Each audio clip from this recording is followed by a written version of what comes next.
सभी दोस्तों को सलाम नमस्कार। एक बार फिर से स्वागत है आपका स्टडी 11 में। मैं हाजिर हूँ नदीम आपके साथ एमसीक्यूज ऑन करंट अफेयर्स 19 अगस्त 2021 को लेकर। जी हाँ, जैसा कि आपने न्यूज़ में देखा ही होगा, न्यूज़ में सुना ही होगा और पढ़ा भी होगा। जी हाँ, who has a chance to become first women chief justice of India. तीन चार ऑप्शन है यहाँ पर। कर्नाटका हाई कोर्ट जज B Nagarathna, Telangana chief justice Hima Kohli, Gujarat high court जज justice Bela M Trivedi, none of the above. ये अभी इन तीनों महिला जजेस की सिफारिश गई है फॉर द जजेस of the supreme Court.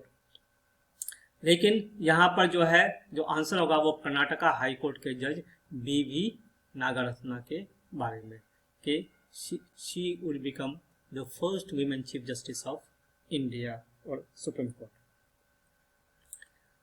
Next हम लोग आते हैं और वो find the correct statement. The collegium has for the first time in one single resolution recommended 3 women जजेस। दूसरा है mister Narasimha who had served as additional solicitor general may become the 9th lawyer to be ever appointed directly as judge in the apex court. The tenure of Chief Justice S.A. Bobde did not see a single judicial appointment to the court, though frequent discussions were held by the collegium. All are correct. यहाँ पर answer होगा all are correct, क्योंकि पहली बार है जो इतने जजेस की मतलब महिला जजेस की नियुक्ति की जा रही है या उनकी सिफारिश गई है। दूसरा है कि अगर मिस्टर नरसिम्हा को अगर कॉलेजियम की सिफारिश को मान लिया जाता है तो वो 9th लॉयर हो जाएंगे जो डायरेक्ट वहाँ अपॉइंट हो जाएंगे इसके लिए जज ऑफ एपेक्स कोर्ट। और चीफ जस्टिस एस ए बॉब्डे के केस में इसमें ड्यूरिंग हिज रेन उनके टेन्योर में कोई ऐसी नियुक्ति नहीं हो पाई। नेक्स्ट चलते हैं हम लोग के द नेम इंक्लूड 8 जजेस 1 lawyer from the supreme court bar. और ये इन लोगों के पूरे नाम है यहाँ पर, जिसमें से 4 चीफ जस्टिस हैं डिफरेंट हाई कोर्ट्स के। जैसे कर्नाटका हाई कोर्ट के चीफ जस्टिस हैं A.S. Oka, Gujarat chief justice Vikram Nath, Sikkim chief justice J.K. Maheshwari, Telangana chief justice Hima Kohli जो कि only serving women chief justice हैं। उसके बाद justice Nagarathna, Kerala high court के जज justice C.T. Ravi Kumar, Madras high court जज जस्टिस M.M. सुंदरेश और गुजरात हाई कोर्ट जज जस्टिस बेला एम त्रिवेदी और सीनियर एडवोकेट P.S. नरसिम्हा के इतने सारे लोगों का ये किया गया है कि सिफारिश भेजी गई है। जी हाँ, तो अब आइए the citizen of which country can apply for the e emergency X miscellaneous visa online and applications. Afghanistan, China, Russia and Iran. जैसा कि आपको पता होगा कि अफगानिस्तान में क्राइसिस चल रहा है और वहाँ के लोग अपना देश छोड़ के भाग रहे हैं। तो ऐसी स्थिति में अफगानिस्तान के लोगों को without any caste religion creed उनको ई इमरजेंसी एक्स मिसलेनियस वीज़ा देने का प्रावधान किया गया है, ये फैसिलिटी फराहम की गई है। नेक्स्ट हम लोग आते हैं which country has accepted Afghan president Ashraf Ghani and his family to refuge on humanitarian grounds. यानी UAE, Qatar, Saudi Arabia, Uzbekistan. यहाँ पर जो आंसर होगा वो है UAE ने उनको ह्यूमैनिटेरियन ग्राउंड पे एक्सेप्ट किया है, उनको उनके फैमिली को। अभी अंडर 20 वर्ल्ड चैंपियनशिप नैरोबी में हुआ और उसमें टीम ने ब्रॉन्ज मेडल जीता है। ये हमारी टीम है 4x400, 4x100 both, none of the above. तो आंसर हो जाएगा 4x400, जिसमें भरत श्रीधर, प्रिया HM, सम्मी एंड कपिल हैं, जिन्होंने 3 मिनट 20 सेकंड 20.60 सेकंड में ये दूरी तय किया। यहाँ याद रखिएगा मिक्स्ड रिले टीम है ये। नेक्स्ट आते हैं हम लोग और देखते हैं कि the union cabinet approve the implementation of National Mission on Edible Oils and Oil Palm with a financial outlay of Rs 11,440 crore with an aim to reduce import dependence on edible oils. This new centrally sponsored scheme will have a special focus on the northeast region only. Both are correct, none of the above. यहाँ पर answer होगा only one is the correct. Here this new centrally sponsored scheme will have a special focus on northeast and Andaman and Nicobar भी होगा यहाँ पे. जी हाँ, Andaman and Nicobar island भी होगा. इसलिए यहाँ पर ये 2 रॉन्ग हो गया, 3 भी रॉन्ग हो गया, नन ऑफ द अबव भी रॉन्ग हो गया. 1 इज द आंसर.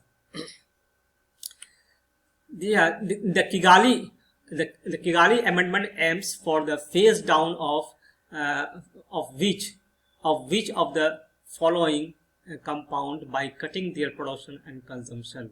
जी हाँ, ये किगाली संशोधन का उद्देश्य निम्नलिखित यौगिकों में से किसके उत्पादन और खपत में कटौती करके यानी कि फेज डाउन किया जाएगा. तो इसमें जो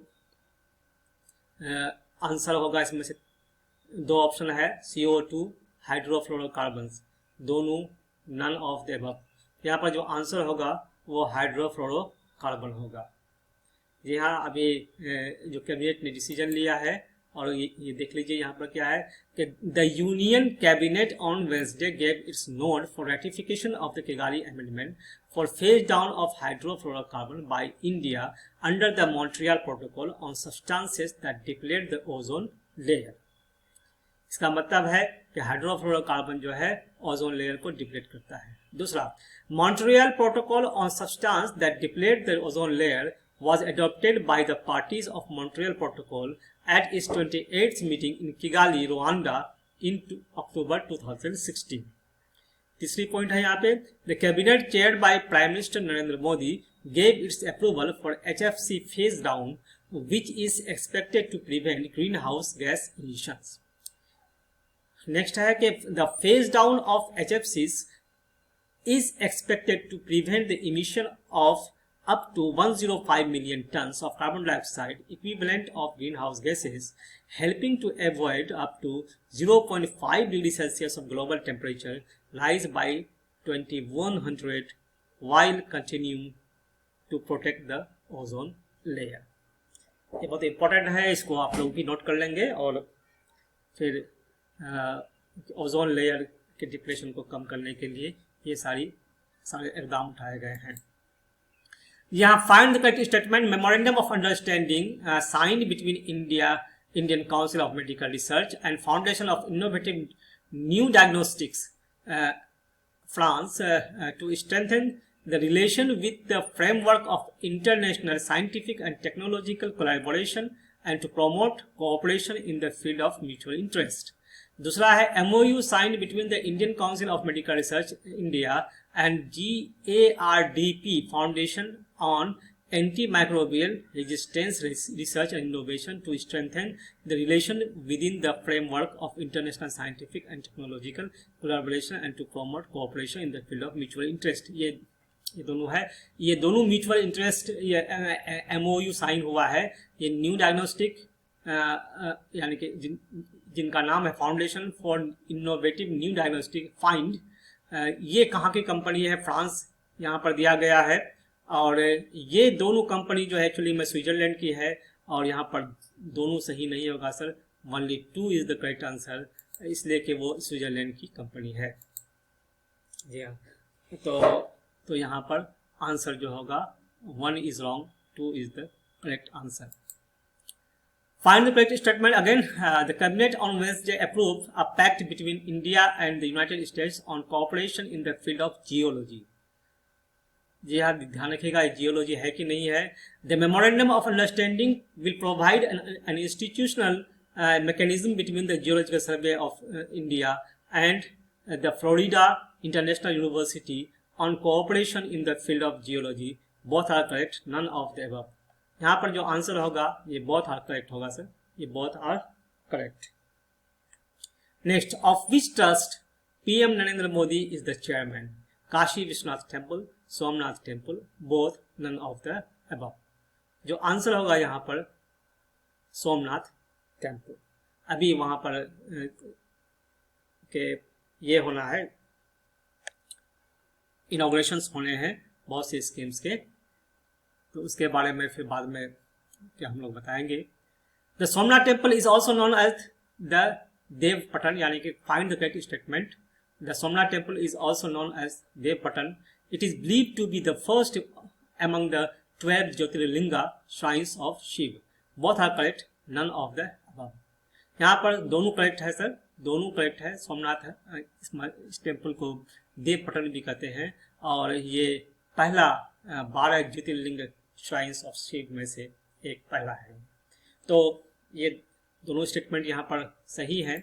नेक्स्ट हम लोग आते हैं, in 1799 Ranjit Singh moved the capital to Gujranwala from Lahore.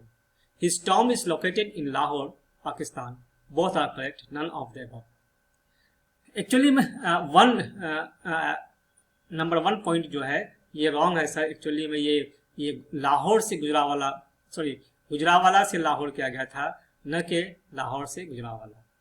तो यहाँ पर जो आंसर होगा ये टू सही है।